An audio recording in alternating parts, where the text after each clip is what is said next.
Ito guys, ituturo ko sa inyo ang paggawa natin ng mano-manong pandesal o cheese pandesal. Ito guys, kahit nasa bahay ka lang ay pwede kang gumawa at makapagluto ng ganito kasarap na cheese pandesal. So isave nyo na yung video guys or ilista yung ating ingredients. So uno guys, maglagay ng asukal, asin, yeast, powdered milk, vanilla, tubig, oil, margarine, at shortening. Tapos mix lang natin guys, tunawin natin yung asukal at asin.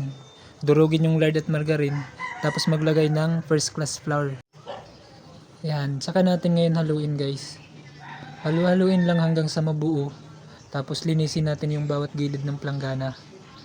So kuha lang tayo guys ng dough scraper or dough cutter. Tapos linisin natin yung bawat gilid ng planggana.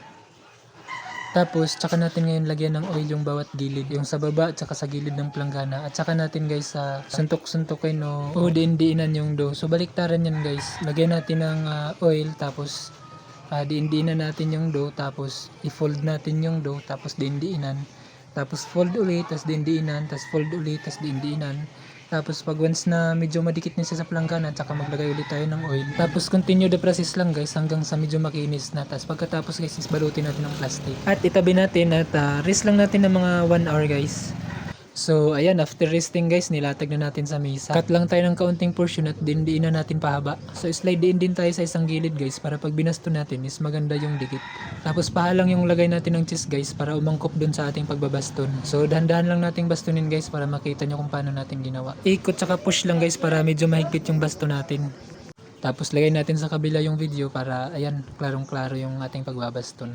So ganyan lang na process yung gawin nyo guys para makagawa kayo ng napakasarap na pandesal guys. Mabango, malambot, saka syempre masarap yung blend ng pandesal natin sa cheese guys. So after natin mabaston guys is lagyan natin ng breadcrumbs. So tapos latag natin sa mesa, ganyan. Tapos rest lang natin ng mga 30 minutes guys para di na lumalaban yung ating pandesal pag pinuputol. So cut lang natin guys 40 grams each. So ayan, check it guys, talagang litaw na litaw yung ating cheese. So sa lansa na natin yan guys, bali 24 pieces yung lagay natin sa isang plancha. Nilulublob ko muna sa breadcrumbs guys yung bawat gilid para talagang covered ng breadcrumbs yung lahat ng ating pandesal. So ito na yung alsa niya guys pagka umaga. So isa lang natin to sa oven na mainit na 170 degrees Celsius sa loob ng 20 to 25 minutes. Or hanggang ganyan na yung kulay niya guys. After nyan guys ay nagmelt pala tayo ng margarine para pangpahid natin sa ibabaw ng ating pandesal. Pangdagdag lasa din yun guys at nagpapasarap lalo sa ating pandesal. So kung may natutunan kayo guys, comment down below. Like and share na rin guys. Tsaka pa-follow para updated kayo sa bago nating mga video. So yun lang guys. See you on my next vlog. Salamat.